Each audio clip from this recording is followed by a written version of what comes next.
I won't lose any of my minutes, so I'll go straight to the point. I've heard a lot about the development as it has been occurring over the past few years, many years. It seems like a lot of thought has taken place and a lot of preservation of green space, so we certainly do like that. The only thing that I would like to bring to your attention are a couple of things that was not mentioned in what was already presented to you, is that as we look at the indigenous people of the area, people who are already here, I don't see very much in this plan to address their needs. One of the things that I really think needs attention is the traffic study for Highway 162, which is located in the town of Hollywood. I did have the opportunity to read briefly the draft that was online, and there were a few concerns that I had. Number one, the exhibits weren't included in this, so Andrea, I'm not sure, maybe you could direct me where to find the exhibits to go along with the draft proposal that was presented. What I am concerned about is connecting communities, because it seems like we're getting ready to add a new town or a new city, a new area in a community, and how do we connect these communities that are already here, such as the town of Hollywood, Meggett, Ravenel, and the unincorporated areas of Charleston County. So I think we need to really take a look at that and talk about paths, walking paths and bike paths to communities other than Spring Grove or the community that's about to evolve. The other thing is the school. Excuse me. My 3 minutes is up. 30 seconds, okay. Well, the school, which is vitally important, that I don't see a plan. When I read this, it said after 1,500 homes are built and CO'd, that there will possibly be a new building and what happens up to that point. And I think that some walking trails, bike paths should be extended to our existing Charleston County Public Schools, because this is a Charleston County Public School project area. It's Gail Farrier, and I'm sorry, 5977 Jacksonville Road.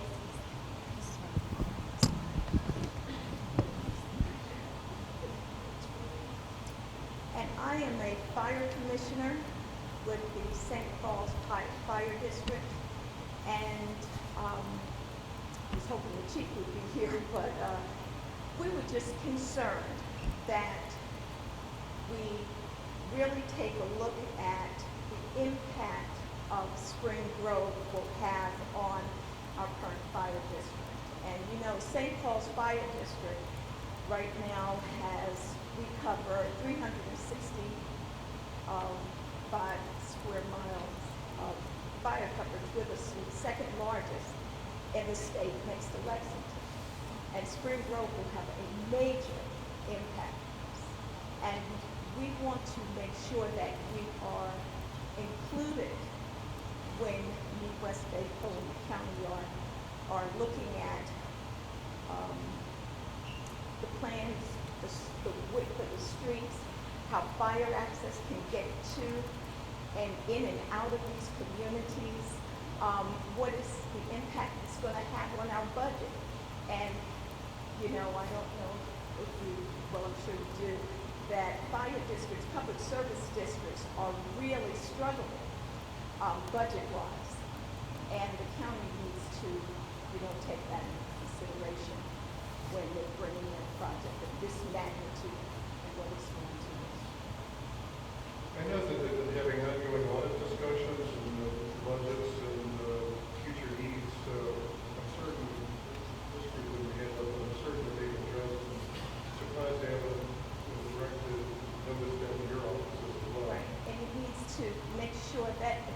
district is included in the plan. Thank you. Just from my concern is traffic. Could I have your name and address? Richmond, Truesdale, 7905, Highway 165. The traffic, we're gonna end up, Highway 17, it's gonna be a big mess. It's gonna, even if you decide to put traffic lights out there, then that's gonna create a big slowdown. Even for the elderly people, as the traffic congestion get to be more, then it's gonna be unsafe for them. New development probably gonna bring on force water and sewer for the existing community people, which most of the existing residents love having their wells, because it's cheaper. When you go to the sewer and water, that's gonna bring on an additive cost to the community. School, that is concerned that the mayor was about to address. I am concerned about how y'all gonna fix the school. I am also concerned about later allowing development without putting in exactly what's gonna happen. Like you said, y'all gonna allow some development, but later thoughts of how it's gonna be developed. Well, it's gonna probably end up being something that we don't want, something that we fought against, like recycling on 17 and stuff like that. Some of that development that's not talked about, that's not locked in, we're gonna end up having to face those challenges again. So I'm opposed against this project. I just want that on record. Thank you. Thank you for your name. Chris Cabotas, please, of Old Jacksonville Road. Chris Devoe, 6338 Old Jacksonville Road, Franklin. First of all, I like the idea of protecting and preserving the land that you set aside, but I don't like the idea that you placed a high-density town right beside me in a rural setting. Clustered density area scares me to death, and my property is right there, Old Jacksonville Road and 165, so it will change the place and beauty of Ravenel. Peaceful setting you're forcing me to take on what I moved out here to get away from. I grew up in Mount Pleasant, and I'm envisioning that again. Secondly, how will Old Jacksonville Road be affected?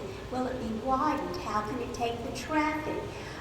Who pays for the infrastructure, the roads, the water? Not in the Spring Grove neighborhood, I'm sure you'll take care of that fine, but in the surrounding areas, I already have low water pressure. What's going to happen there?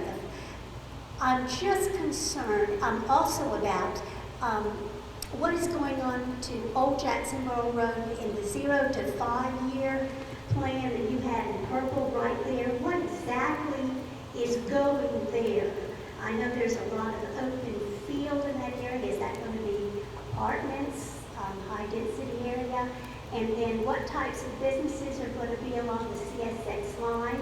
Are they going to be chemical? Do we need to worry about anything like that? So that's all my concerns. Very valid concerns. Thank you, Mr. Bose. Curtis and Evans.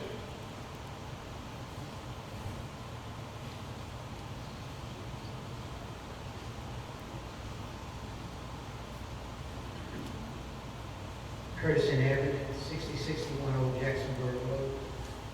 I appreciate the comments made by, in reference to the roads, transportation made by Mayor Hayward and Mr. Truesdale. Being on a member of the Berkeley, Charleston, Dorchester Road Transportation Committee,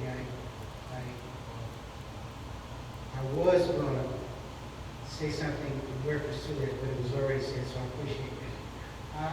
I do have a concern and another concern, and one of them is what provisions, if any, will be made to address residents who will not fit within the makeup of the plans that I'm seeing here, that I saw posted.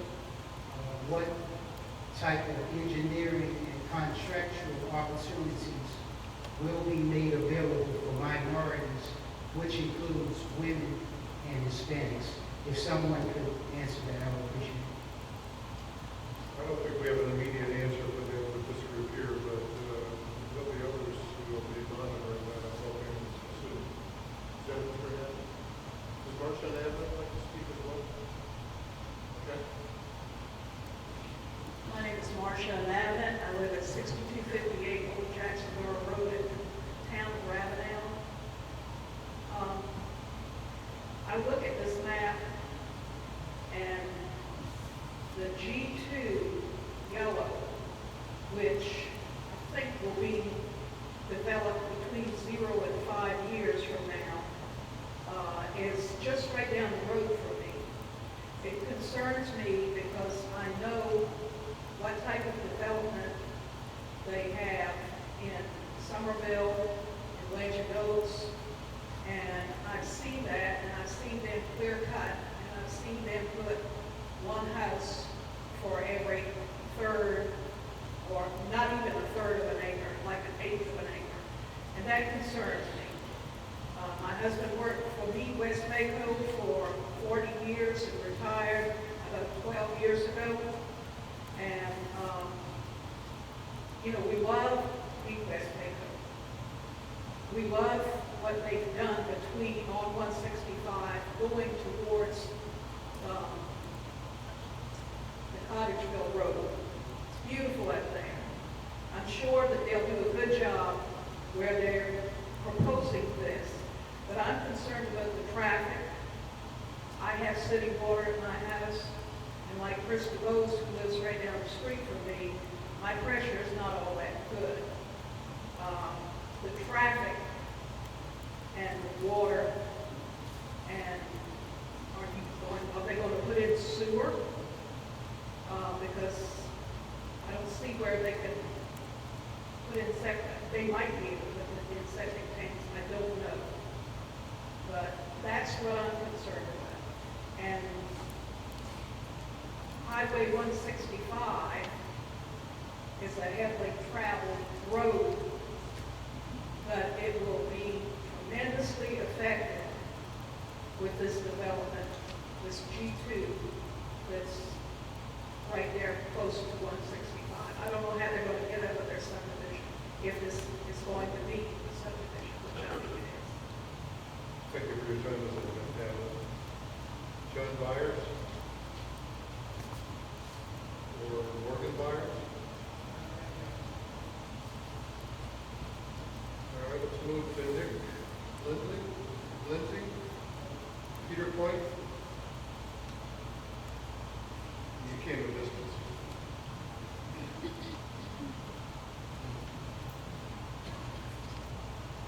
Hi there.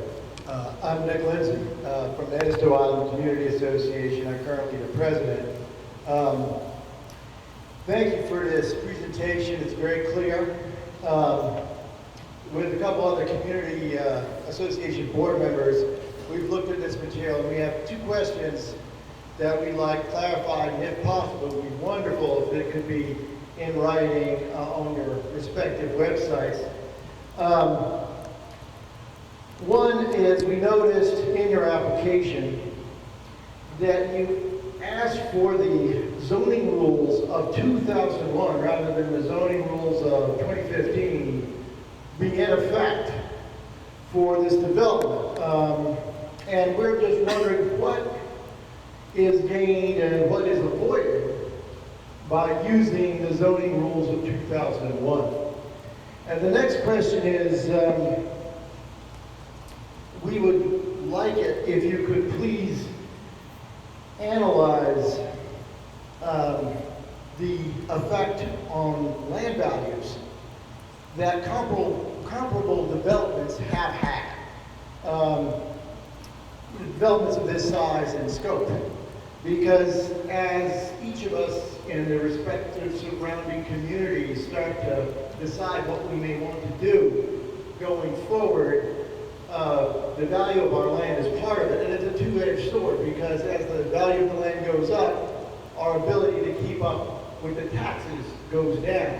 So we'll have to figure out which way to jump, and it would be wonderful if we could have your best guess or your analysis of how that might happen. And those are all my questions, and thank you very much. Thank you, Mr. Lindsay.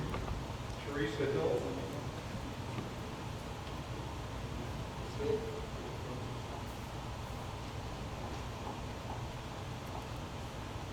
Teresa Hill, 5313 Boone Run, Hollywood. Also have a business at 6209 Savannah Highway. I guess my concerns are with the infrastructure, whether it is adequate or will be adequate. At this time, we have many of the needs that were outlined in the plan that you're looking to in the future. We need the jobs now. We need the recreational facilities now. We need, our roads to be dealt with now. So if we're gonna add people, maybe we should address those issues prior to bringing in, new development of this size. That's Thank you, Ms. Hill. John Davidson?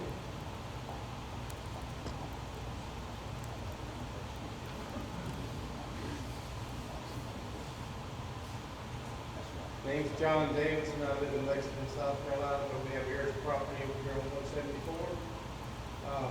Most of my questions have already been addressed prior to this, about how it's going to be paid for, whether the developer's going to pay for a lot of this infrastructure, or it's going to be put on the taxpayers.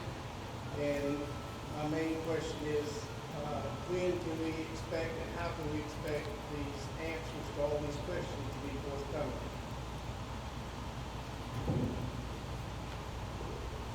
What we will do is we will, first of all, be recording this, both audio and video, and that will be put on the county's website hopefully by Monday of next week. And at the same time, we'll be taking all the questions, comments that you have raised, as others have raised.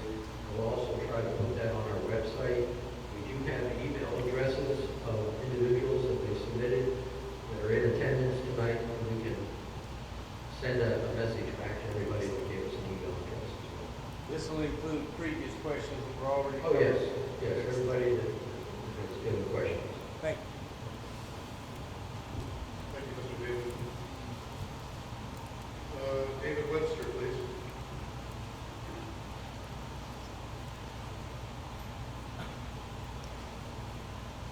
Thank you. Address, please. Name and address, please. Dick Webster, 8230 Savannah Highway, Osborne, South Carolina. Thank you. What I've noticed about this plan is it seems as though there's a lot of loopholes as to we're going to have a plan, we can make an amendment to it, we can change it, and we don't know exactly what's going on. So that concerns me.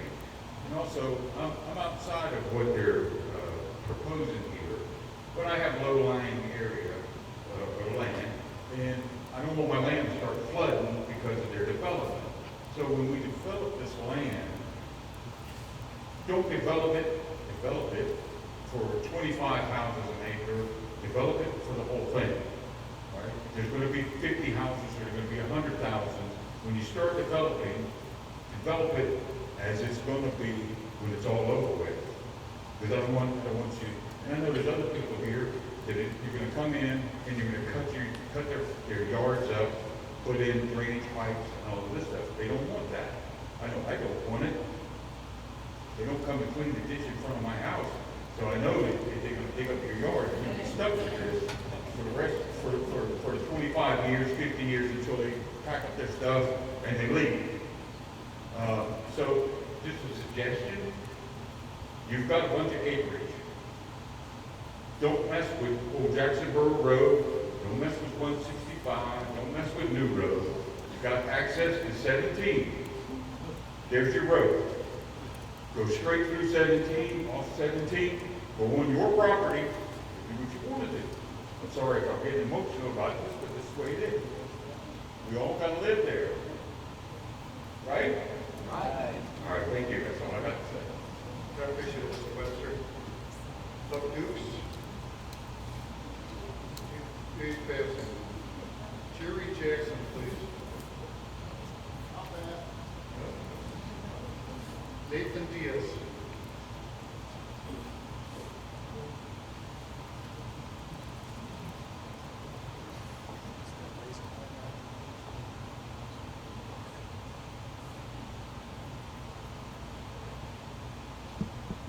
My My name's Nathan Diaz. I'm the executive director of the Cape Urbane Burn Observatory. We're headquartered in McClellanville at 770 Dupree Road. Mr. Seeger earlier mentioned the importance of mitigating the harmful effects of this development. And I think that's absolutely critical, especially where it can be done without undue financial burden on the developer. A lot of people have talked about things other than the ecological effects of this project, but I'd like to speak briefly about a couple of species. There's a bird called the Wayne's black-footed green warbler. It's very rare and declining, and it only breeds in a swamp in southern Virginia, the Alligator River Wildlife Refuge in North Carolina, a dwindling part of the Francis Marion Forest, but its stronghold in South Carolina are swamps that are along Hyde Park Road and Spring Grove Road, right around where this large G2 development area is. Now, in an earlier conversation with Mr. Seeger, he mentioned that they are planning on using dark sky compatible lighting to prevent light pollution and street lights and some of the shopping center infrastructure. While that's admirable, I'm afraid it's not sufficient. Light pollution is extremely damaging to wildlife. Birds, amphibians, reptiles, mammals, even plants. And more research is determining that light pollution can really harm wildlife, especially ones like Wayne's black-footed green warbler, which breeds right along the borders of this G2 area. So I would urge West Rock and the Planning Commission to require legally binding restrictions on lighting within the entire project area. I don't think that's going to be a financial burden when they do it on the front end. They've already demonstrated a willingness to do it with street lights and shopping centers, but the area they haven't addressed concerns private landowners and homeowners who currently would not have any kind of restrictions on spotlights, floodlights, things that produce light pollution, harming wildlife, obscuring the night skies, robbing children of the experience of catching fireflies, and I could go on a long time. So I would urge that legally binding requirements and covenants or development conservation easements be put in place to absolutely require non-light polluting lighting that's down, uses LED and other things. I don't think that's too much of a burden to ask for. Thank you. Thank you very much. Gary Schreiber, please.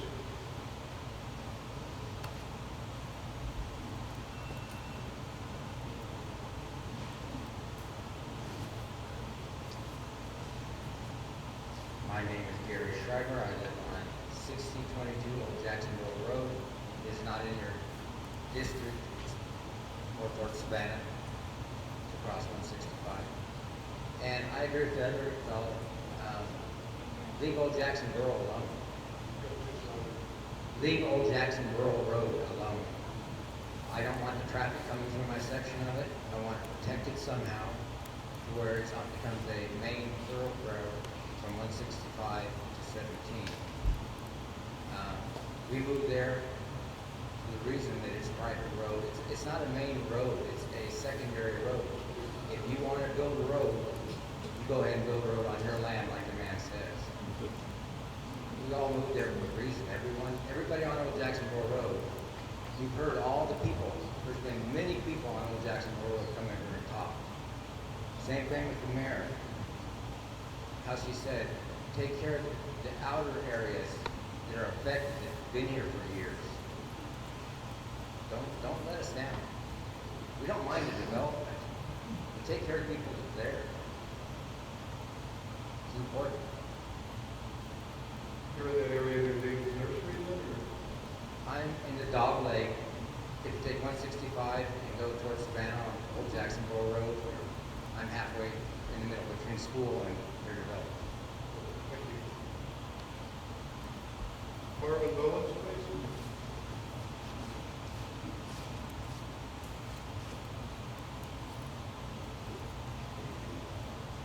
Hello, Marvin Bowens, 6038 Savannah Highway, Ravenel. I've lived in the rural area all my life, 40 plus years. I'm a community activist. I'm currently on the District 23 School Board. I'm running for the town of Ravenel, Town Council along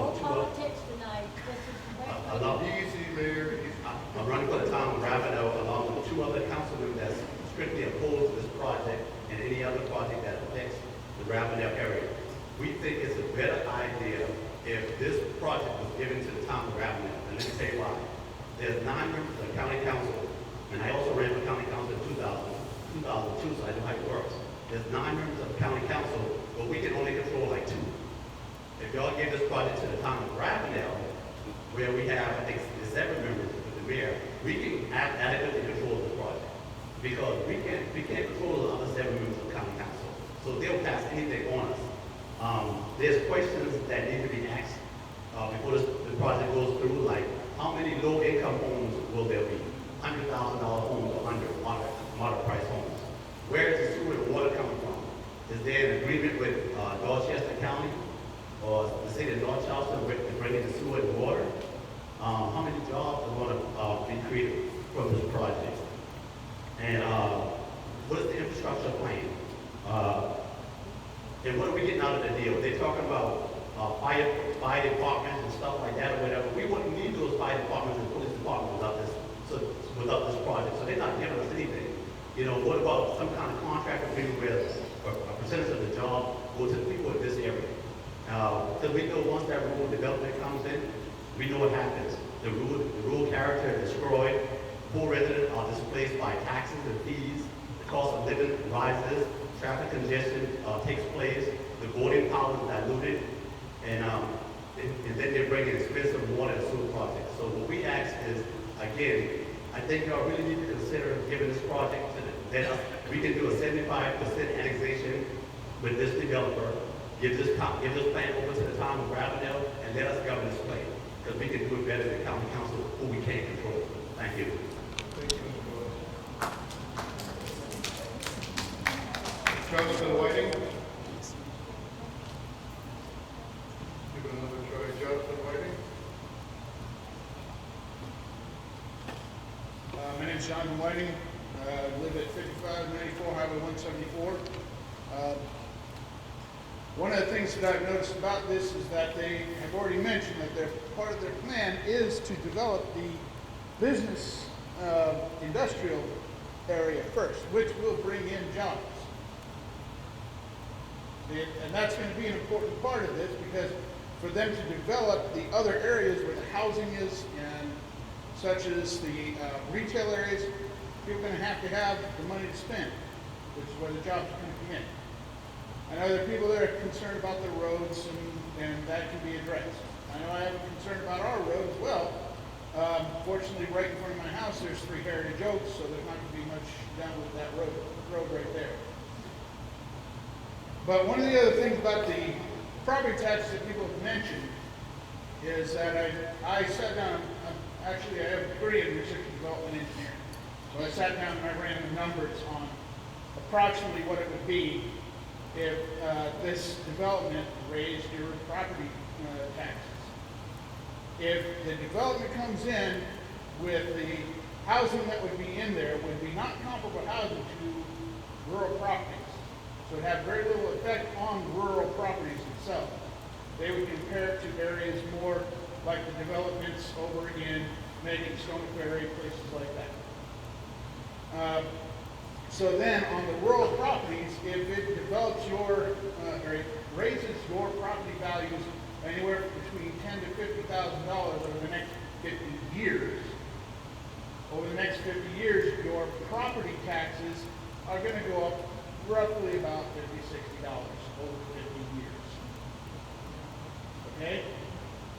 Yeah, that would do it on those, because that would then have an effect only on the development part of your property, the assessed value, not upon the other parts of the development. Okay, so that right there is going to be, and then again, with the jobs that are going to be coming in with this, we're going to have a lot more people working in this area. And then when the retail development comes in, you're going to also have areas that you're going to be able to go there. You would otherwise have to go to West Ashley and on into Charleston. 30 seconds. Thank you. So there's going to be a lot of concerns, but believe me, these people are listening to you. All right? So I think some community support in favor of looking at it from a realistic perspective is going to make a big difference here. Thank you. Steve Humber? Humber? Apologies if I got that wrong. Steve Humber? Let's try 2843 Charleston, 5564828. All right, let's keep moving. Steve, Jake Smithville, please. Michael, excuse me.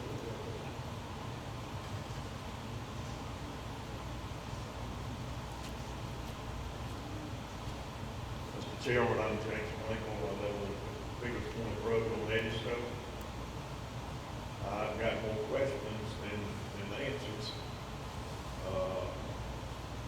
I would, this project is bigger than I can get my arms around tonight. I would like to make sure that the agreements between Charleston County and West Waco are airtight. We know that in political subdivisions, there's a turnover almost every election time. And I don't want the next group to decide they're gonna monkey with this thing and get away with it. I'm also concerned about the out parcels. West Waco has for sale signs on them. I don't know whether those are in the development or out of the development. If they're out of the development, I want to make sure that they have airtight conservation easements on them. Like I said, this development's bigger than I can get my arms around. I got to depend on people like Dana Beach and Charles Lane and Mike McShane to take the lead on it. And I think they have, and I think they've done a good job. But I still got concerns. Thank you very much.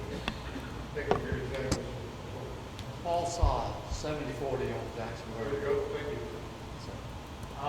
I live right there where the O is on the old Jacksonville Road. So I'm right like downtown in the middle of this thing. It's gonna happen. We might not like it, but it's gonna happen. Oh, nobody's asked y'all, how was your drive out here tonight? Yeah. Welcome to our world, getting past John's Island. Build the bridge, please. Anyway, my concern is Old Jacksonville Road from New Road to my driveway is 1.1 miles. And right now, it's already a drag strip, and 1 mile of that is pretty much dirt road. People are always flying down it. I would like to see, when they do develop this, put some either roundabouts in or some good speed humps and divide this thing up where we can slow that traffic down. The paved part of Old Jacksonville Road where I live now is already, people running 50 miles an hour down that part of a 35 mile an hour street. So those are my concerns, is the traffic and the infrastructure like everybody else. I'm not against the project, but I just want to see the project done right. Thank you. Hello, my name is Wilbur Jones. I currently live on Johns Island. However, I'm trying to get back to Spring Grove Road where our family has property. We have about 150 acres in this particular area. I'm in favor of this project. Number one, because I started out fighting some of these issues in 1999 when it came out with the UDO and took everybody's property rights away from them. I've been following this particular project now since 2007. I hear a lot of people asking a lot of questions out here. I don't know where they've been since 2007. If they've been following it, they have answers to most of these questions. This is one of the most extremely well-planned developments I have ever heard of. This is a development that is wrote in stone, and a new council cannot change it. So don't worry about that. It's wrote in stone. We need the industrial park because we need jobs. When you talk about taxes, the highest taxes is going to be on the industrial park. The next thing, next time, when we want some more police down here, we'll have, the first question becomes, well, you can't get any police because you don't have any tax base. We'll have some tax base and we can get some police protection. And we can turn this into a more livable area and get rid of some of the thieves and the crack dealers in this particular area. I think it's about time for Charleston County to do something for St. Paul's Parish. It's beneficial. The jobs that are going to go into this park, and they've got 3 miles of railroad that's uninterrupted there. The potential for development of this industrial park is outstanding. If North Charleston, or Mount Pleasant had wanted this development, it would be developed and running out there today. But since it's St. Paul's Parish, we're the stepchild of Charleston County. It's about time they do something beneficial to St. Paul's Parish. I please ask you to go ahead and approve this, and let's go ahead and get this industrial park going. Thank you. Thank you, Mr. Jones. Judge Jones, please. Judge Jones? Yes, please get up. All right. Here we go. Good evening. Can everyone hear me? Yes, ma'am. Okay, thank you. I am Jaquetta Porter Jones, retired summary court Charleston County judge. There are 4 things that I wanted to bring up, and I'll make sure to try not to go over the time. First, does all of this proposed development remain in Charleston County, where it is now? None of the towns have control over these properties, not the development or anything else. Okay, so there's no anticipated, hopefully, no anticipated annexation that might be taking place. Well, that was the subject of a couple of the speakers. Yes, ma'am. I ended up getting in a little bit late. Please forgive me for that. Okay, the other thing was, on one of your maps that was designated G2 sector, it has new road identified as Highway 162. Well, right now, that might slip by, but later on, when your staff is trying to pull Highway 162, Highway 174, Highway 164, and designate them, that's going to cause a headache. So if they would maybe go back and look at that map again, new road is not Highway 162. So if you change that now, it might save you a little bit of time later on. I missed where it says the proposed park is going to be. Was that near area G2, G3? Can someone tell me, please? Or if you have a map, you can just hand one to me, and I'll look at it when I get it home.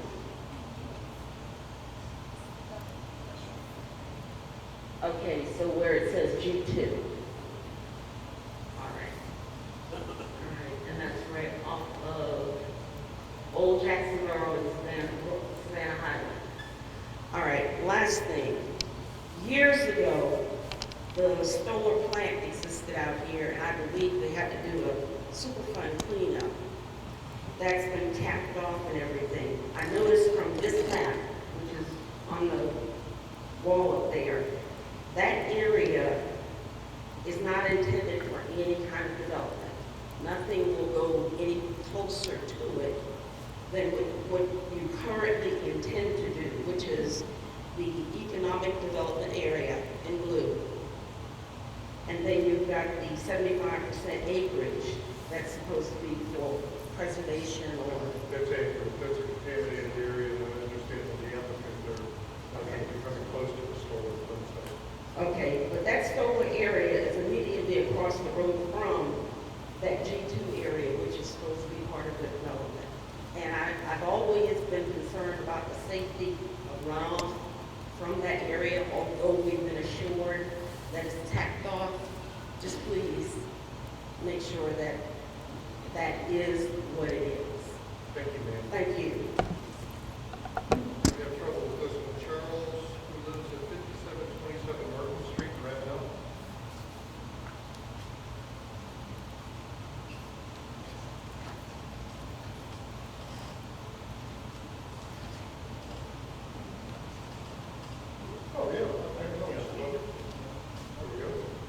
my name is Errol Charles, Senior, for 757 Water Street, Ravenel. My greatest concern here is, we've been dealing with this situation for many years now, and I fail yet to understand how come you don't have a tax-based plan in place for the individuals that live in the town itself, even those that this project is going to really do an impact on. And it seems to me that I know it's already been in place where the development is going to come, but don't say that you don't, that the folks, it's not going to affect the folks that's already here, that there's going to be a big tax increase. That's impossible. That's not going to be. And I know for a fact there is going to be a tax increase. So before you go any further with the project, you need to bring something to the table for everybody that's here. Everybody in here is over 50 years old. You're not going to tell me that they're going to be able to afford the taxes. But still, you want to bring a development. This is something that you really need to take into consideration, that bring something to the table. Bring it to the table. Satisfy the people that are here. If you're not going to do that, well, then you don't need to go further with the development. Because we all have parents. I have a parent, and a parent that I have to take care of. But I'm not going to let this project impact my family where there's going to be another downtown Charleston where you're going to have all the blacks moving out because of tax increase, because they can't afford to pay the taxes. So therefore, what is West Baker going to put in place for the people that are in the town? What is it that you're going to do for the people? Either you're going to do something with the taxes, or they're going to be tax exempt, or they're going to be a tax cap. This is something we need to know. We need to know. Because we are the one that's going to be impacted by it, and we shouldn't have to accept nothing that West Baker does if you don't bring something to the table for those that are here. And I know everybody's sitting here listening, but this is greatly going to impact the people that's here, that's living already. You have individuals that are pretty much struggling now to pay the taxes. So when you come up with these developments, is the developer going to pay the taxes? Is West Baker going to pay the taxes? Nobody haven't explained any of this yet since I've been attending meetings. So what are you going to do for the people? Either we're going to deal with it, we need to bring it up front so everybody's going to know where they stand. Is there going to be a tax increase? Or it's going to be affordable? Where there's going to be a tax cap?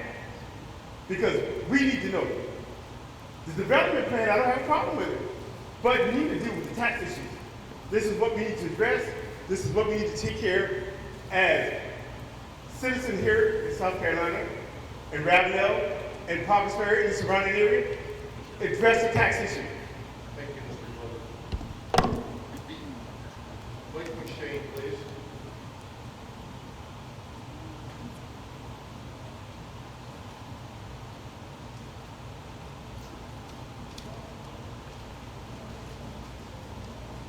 Good evening, Mr. Chairman, Commission members, Director Pennick, Mike McShane, resident of 1501 Ravens Point Road, Johns Island, also landowner in the Yates Basin.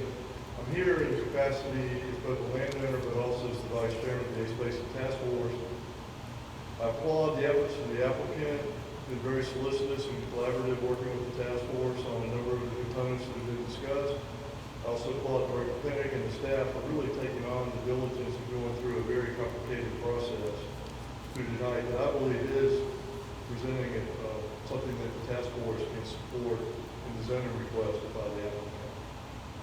So I thank you very much for your time. Thank you, Mr. McShane. Is there anybody else that we missed that may have missed the sign-in sheet?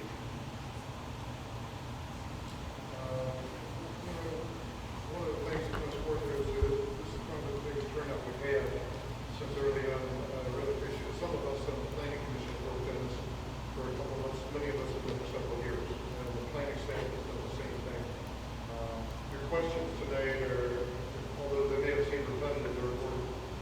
Those of us that live in the community, I live on the other side of them. Some of us live on 162, Anna Johnson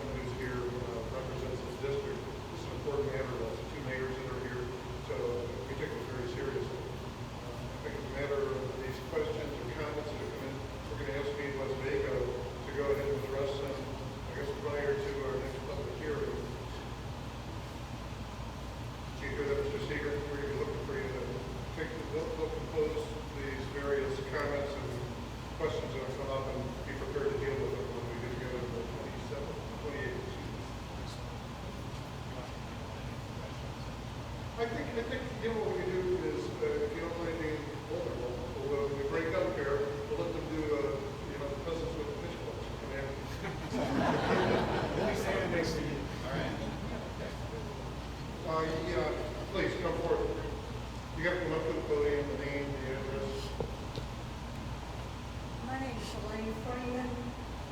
Is this one? Elaine Freeman. I live at 7383 Jenkins Hill Road, Manchester. And I just had some questions just generated by this talk.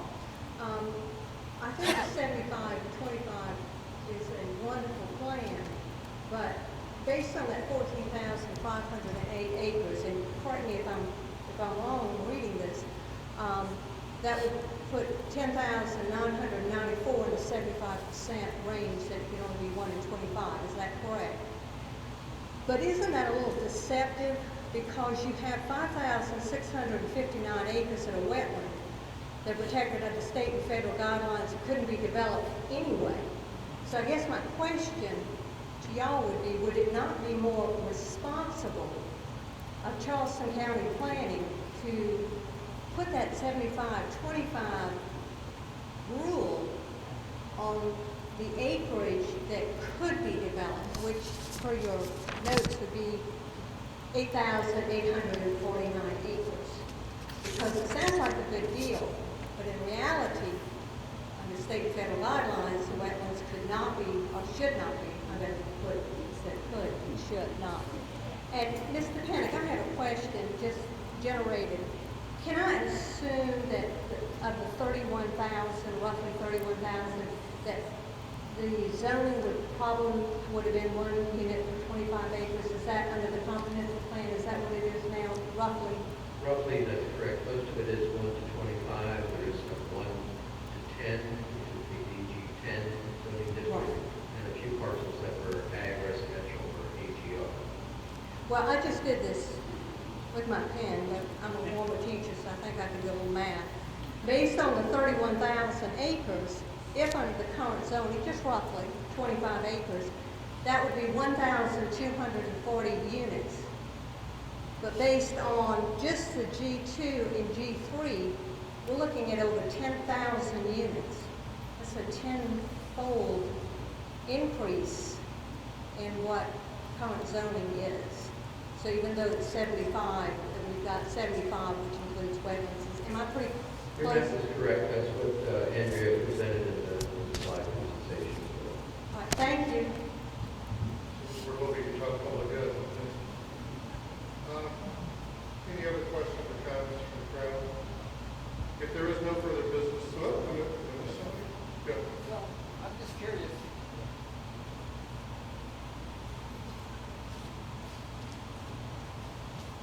Gary Schreiber, Old Jacksonboro Road again. So you're all city councilmen, or county planning. So why is not Hollywood or Ravenel included on this, or are they included on this? I can pick up the phone and call one of them anytime I want. And I do it quite occasionally. Okay. You've got pretty strong leadership amongst you. You have to tell your leadership what it is you want. You may not agree with you, but whether you buy into it or not as America's elected system, you have every right to call your elected official. That elected official, Suzanne, Catherine, myself, or any of us on the board. So feel free to call us. Our phones are accessible. No, We're not elected, we're appointed. you've been very accessible. I'm just curious why they're not. I mean, I don't know the process that much, but they do have input and strong input. Is that correct? Oh, absolutely. Okay. Thank you. Filing in here. If there's no further business, this special meeting or workshop of the Charleston County Planning Commission stands adjourned. The Planning Commission